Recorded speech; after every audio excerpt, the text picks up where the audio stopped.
Hi there, I'm James Brayshaw. And I'm Angela. And we're with Saskatchewan Mental Health Training and Support Teams. We offer various levels of mental health training, half-day workshops, one-day workshops, and even the two-day mental health first aid workshop that's sanctioned by the Mental Health Commission of Canada. As well as assisting organizations, groups, and family members to creating their own support teams. And if you need to get in touch with us, feel free to call, text, or email anytime, and you can contact us through the Brayshaws at shaw.ca or saskmentalhealth.ca website. Because today, we're going to talk to you about one of the most important topics in society right now, and it's mental health. We're going to discuss stigma, what it is and how to remove it. We're also going to discuss the 3 Ds of mental health. We're going to learn a little bit about recognizing the signs and symptoms of declining mental health in the workplace, and then how to engage in meaningful conversations about mental health. A couple more things we'll discuss is who's responsible for our mental health, and how do we remove some of those myths that really have prevented so many of us from healthy conversations about mental health. We'll also point to the SaskPower Safety Leadership Playbook. If we're going to be good to go from head to toe, we can see how mental health can be addressed in some of the elements of the playbook, such as prepare, speak up, and do it right. But first, we need to remove something from the top of our tool shelf. That is that dirty, oily old rag that we're going to call stigma. This is a rag that sits there, and often we don't even realize it's there. It's been around so long, may have been passed on from generations before us, and we really don't want it, nor does it have a purpose, and it prevents good understanding of mental health. So stigma is the negative attitudes and behaviors a person experiences who's having a mental health problem. We do this subconsciously and sometimes consciously, but the worst damage that stigma does is it creates a loss of dignity and respect for the person who's living with a mental health condition. And that often brings these unwanted experiences and feelings to a person with a mental health condition, such as shame and self-blame for their own mental health condition. There's hopelessness that develops, and distress continues to grow. There's also a nasty misrepresentation in the media sometimes of people with mental health conditions, which doesn't help our understanding at all. Damaging as well is the reluctance to seek professional and necessary help for the person developing a mental health condition or who already has one. And if you just want to take a look at that background picture on screen right now, you're seeing an ancient Greco-Roman brand known as the stigmatos. If we existed in that period and I had lunacy and Angela had leprosy, society would take that brand, heat it red hot, and sear it against our skin to make a mark, a label. It's a mark of disgrace that lets society know, stay away from those people. That's known as social distancing, because harm might come to you if you're around them, which is a horrible myth. And that's where stigma comes from. So if we know where it comes from, let's see how it develops so that we can get rid of it. It starts with labeling. Now, let's not equate labeling with an actual disorder. Labeling is something that stigma gives a person that's derogatory in nature, always. And is labeling the same as a diagnosis, or is there a difference? There's a difference. Yeah, label is stigma, diagnosis is respected health condition. I see. Well, what happens then after labeling, we do know now, is stereotyping almost automatically occurring. This is where characteristics are added to a person's life because of their condition. It's not characteristics that belong to them, such as in their personality or their culture or gender or racial identity. They're added from the people outside stigmatizing after labeling. This creates a division and a loss of status. The person experiences a loss of status in their workplace, community, home life, everywhere they go because of stigma. And it doesn't matter the mental health condition, be it anxiety disorder, depression, a psychotic disorder, or even a mood disorder, stigmatizing will lead to discrimination. And discrimination occurs against an individual that's been labeled. And this keeps opportunity from happening for many people, and often they don't seek the help they need. So we do want to take a look at how this can be represented in our leadership playbook. Under the category for prepare, we find there's some expectations we have when we come to work every day. But can we now, in this era, have the expectation that I can go to work, I may have a mental health condition, and there's not going to be stigma there that's going to prevent me from feeling supported and engaging with colleagues or managers or supervisors to let them know how my mental health is doing? Eventually, we're going to have that expectation because we'll know that stigma is being removed because we've stopped building those labels.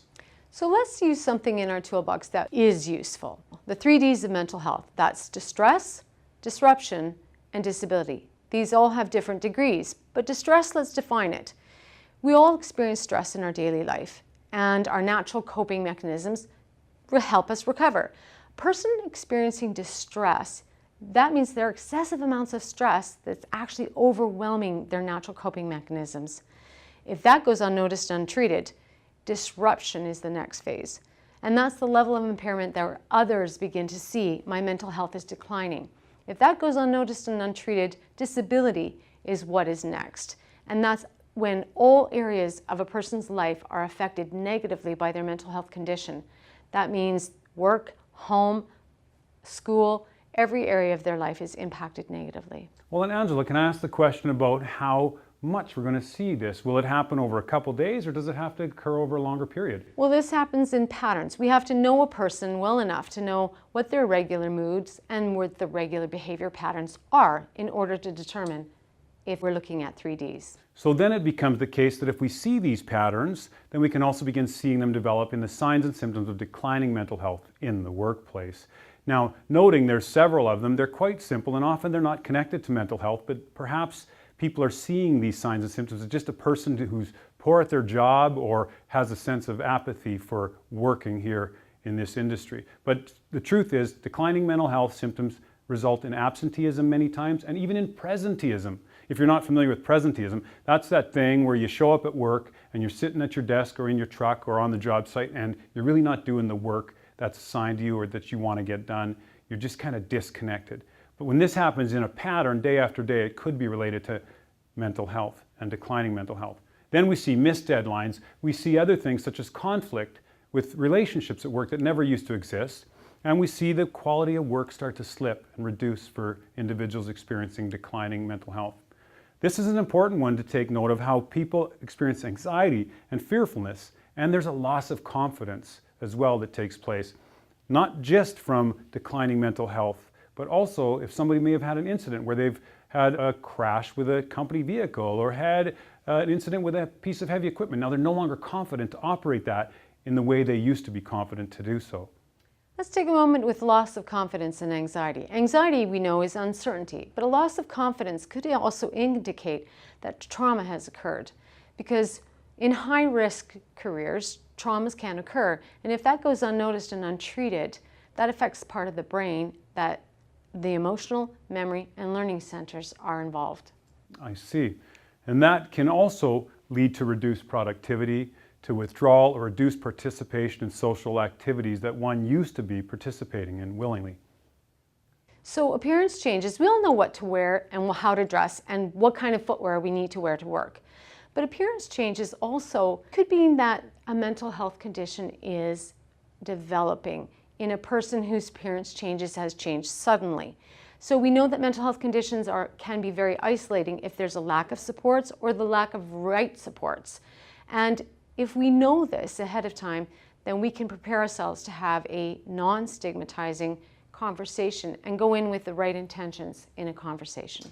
Well, that's so important to have the right intentions, Ange. And if we look at the leadership playbook again under the category for Speak Up, it's nice to have the put people first as our intention, so that we are speaking up when we see declining mental health in the workplace, even if it's our own. It's a little different than when we see criminal activity or we see people infracting on safety issues in the workplace. Somebody needs to speak up so that changes and improves to protect themselves and to protect everyone. If we're putting people first instead of the work, and we speak up when we see mental health conditions developing, then we're going to see a much safer physical and psychological workplace. So let's begin to practice what's helped through the ages for all ages. That's acceptance, genuineness, empathy, and support. So a little bit about acceptance in this acronym, that really is a bit of a formula to help us be that person who can interact meaningfully. Acceptance, quite simply, is that I respect the other person's position, their ideals, their feelings, values, and beliefs, and I don't impose my own on that or criticize or judge as the listener. And that's what true acceptance is. Genuineness is the actual evidence that the person is accepted. It's reflected in my body language, my facial expressions, my voice, the intonation of my voice. It really is about saying what I mean and meaning what I say. So, and if we want to talk about what one of the most important points of being supportive for someone with mental health is the element of empathy. Empathy means I'm able to take someone else's perspective, put myself in their place, and really feel what they're feeling in a sense. It's different than sympathy, which is pity, and empathy goes a heck of a long way to helping people who are experiencing mental health conditions. And all of this equals support. It's what we can offer a person living with a mental health condition or developing a mental health condition is our support. And is it a fact as well that when we offer these things, there's something that goes on in our brain? Yeah, there's this really cool thing that happens. Our brains register positive communication by releasing trust hormones. Who knew? And who doesn't want more trust in this world? Well, we're going to take another moment to look at the leadership playbook. We're looking at do it right here. So knowing that we're able to identify some of the signs and symptoms of mental health, declining mental health in the workplace, know what ages is, and knowing to what degree distress, disruption, and disability may be occurring, those are the tools for helping us to identify when mental health is declining. But we also know, with those elements in mind, that we can now be thoughtful about proceeding in conversation with people that we're giving support to. We can not only know what to say, but how to say it. So it's bringing the impact that we're intending. So knowing who's responsible is important. We are all not responsible for how stigma came about, but we are responsible for its continuance. And if we can go to a place, a workplace, where there's no stigma and there's the right supports in place, the person who lives with a mental health condition, be it physical or mental, can be more responsible for their health. And that puts us all in a better place in the workplace and in life in general. And when we are responsible for our own mental health, and we're considering how much responsible for the collective mental health, we can remove some of the myths that keep us from making a difference in workplace mental health. Those myths are these kind of things where people say, I can't talk about mental health with so-and-so because I'm not a counselor. Well, we're not all doctors, but we ask each other about how our physical health conditions are. So it doesn't disallow us as humans to ask about how their mental health is doing. So the next myth we'll remove is the one that says there's not more mental health conditions in society, we're just recognizing them more often. And that is not a fact either. In fact, 1 in 5 of us in Canada has a mental health condition. 1 in 3 of us will have one in our lifetime. And when we get to be about the age of 40, guess what? We have 1 in 2 of us that's going to develop a mental health condition before the end of our days. Research from the 30s, the 70s, the 90s, and today are just clearly displaying that mental health conditions have escalated in numbers. There's more today than there ever was in past history. Well, there's another myth that certain genders are just more emotional. I know one gender does more communicating than the next, typically. That's interesting to think of that one, Ange, because it's often thought that females have more mental health conditions because they're more emotional. But the truth is, all people were born as human babies, and therefore all of us had the same profile for emotion. We just don't have the same emotional competency. In fact, males are classically known to have one socially accepted emotion as anger. And we can get angry for many things. Hungry, sad, happy, tired. We get angry instead of using the emotions that are available to us. And that doesn't go well for us. But what makes things worse is when you get to that kind of magical 40 years of age when, that hormone that starts declining for males around age 40? Testosterone. Yeah, that's a big one. And testosterone goes down. And what's that hormone that starts going up? Estrogen. Yeah, so T is known to be connected to males and E is known to be connected to females. The testosterone is going down and we're starting to have more emotions inside of us because of the estrogen. If we don't have the emotional competency to express them and recognize them and articulate them, we are putting ourselves at greater risk for not only mental health conditions, but for suicide risk as well. The last one is someone's got this already. So this is about our assumptions, and the best way to find out if someone's got this is go ahead and ask them using the 3 Ds, the patterns, and what we know about signs and symptoms, and simply asking them, do they have supports? I'd rather ask somebody if they have supports than leave them unsupported. Family, friend, coworker, colleague, doesn't matter. And if we're going to remember any of the things we've talked about in the last 15 minutes or so, we can just be reminded that we've talked now about stigma and how to remove it. We talked a bit about the 3 Ds, distress, disruption, and disability, and how to recognize some of the signs and symptoms of mental health in the workplace. We also know a bit about, through looking at ages, how to engage in these meaningful conversations and who's responsible for our mental health. And finally, we removed just a few of the myths that that are in our toolbox, have often been in our toolbox, that keep us from engaging productively in mental health conversations. So if you have any questions of us, please feel free to get in touch with us at the Brayshaws@shaw.ca or through the website saskmentalhealth.ca. I'm Angela. And I'm James, and we just want to thank you so much for spending your time with us today to talk about mental health. Hopefully your conversations can include that in your workday and in your lives. Have a great mental health day.